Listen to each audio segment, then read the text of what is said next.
challenge for me was that I could not overcome my fear and participate in class, even though I was really eager to do so. We had discussions in class with the whole class, and it made me feel really pressured and uneasy. The most recent challenge I've had with an English language learner came in math class last semester. The student that sat beside me had just emigrated from China and didn't know much English. But because we felt we were around the same level, we thought we could help each other very much, so we would ask each other a lot of questions. But the problem was that it was very hard to communicate. So the class was doing an experiment, and we were supposed to divide ourselves into groups to finish the experiment, and then we had to write a report about it. So then basically I didn't have a group, and then I asked the teacher to put me into a group, and he did.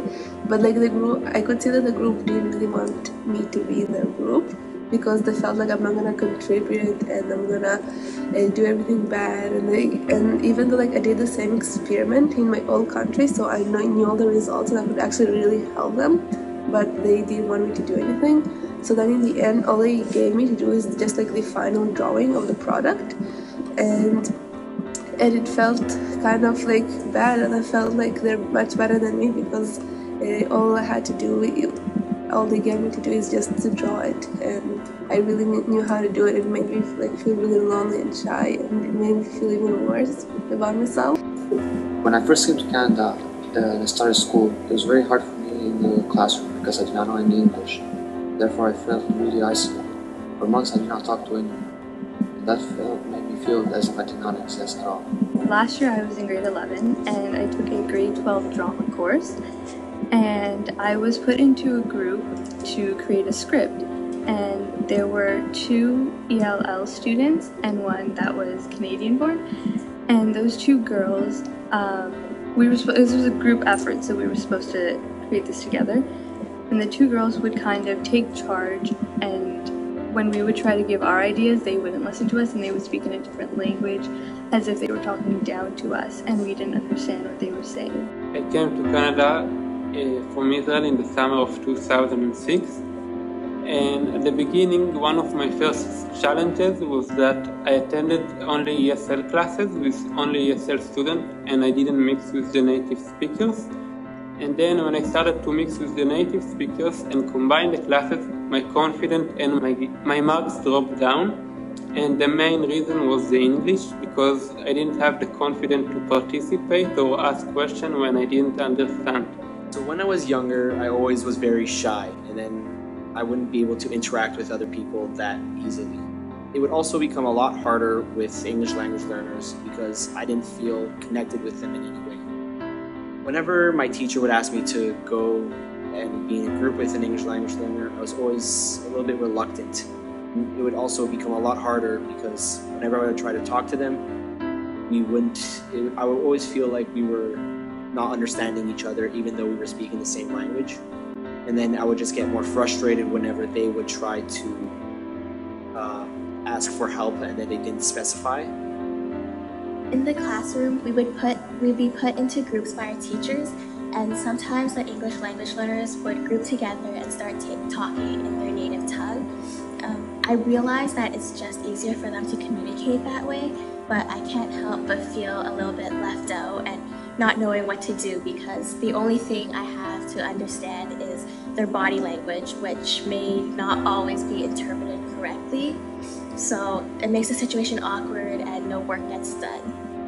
So back in middle school, I was considered the school ambassador for students that came from Bulgaria, as I was a native speaker for English and also knew the language of Bulgarian. So one day this girl came from Bulgaria, and she was not very good with English, and we got called down to the office, and the principal was there, and so was her father. And essentially what they wanted me to do was translate from English to Bulgarian which courses she would like to choose, right? And now this has to deal with her education. Personally to me, education I find very important. On the other hand, she didn't look too excited, or she gave off the feeling that she really didn't care too much.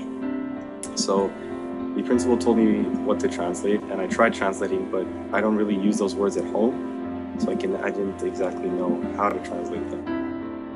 When I was younger, I actually went to an all-French Catholic school, and it was great. I had friends, and I liked all my teachers, but the only problem with it was that we actually weren't introduced to English or any sort of English class until grade 4.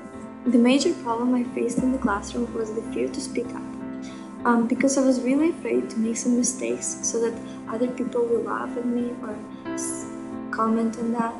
And I always wanted to participate in the classroom discussions, but I couldn't due to this fear. The problem that I was facing when I first came to Canada inside the classroom is because of a lack of language proficiency. Living in an English society and only being able to read and write French was obviously a problem. And by the end of grade 4, still not being able to fully read English, let alone write, my parents switched me into a all-English public school.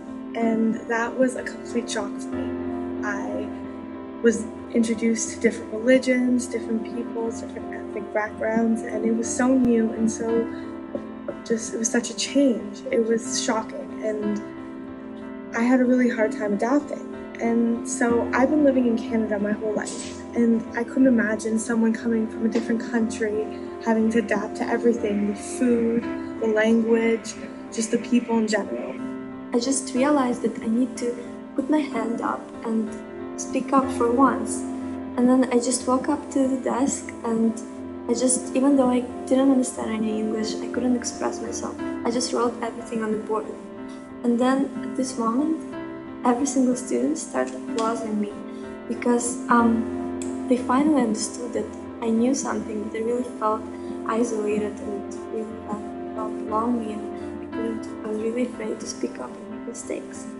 It wasn't my geography class, it was the third period, and the students were talking about some interesting facts about Canada's weather, and I wanted to talk about some interesting facts about the country that I came from, the weather in the country that I came from. But because I was scared not to make some grammar mistakes, I couldn't talk, and I felt very isolated.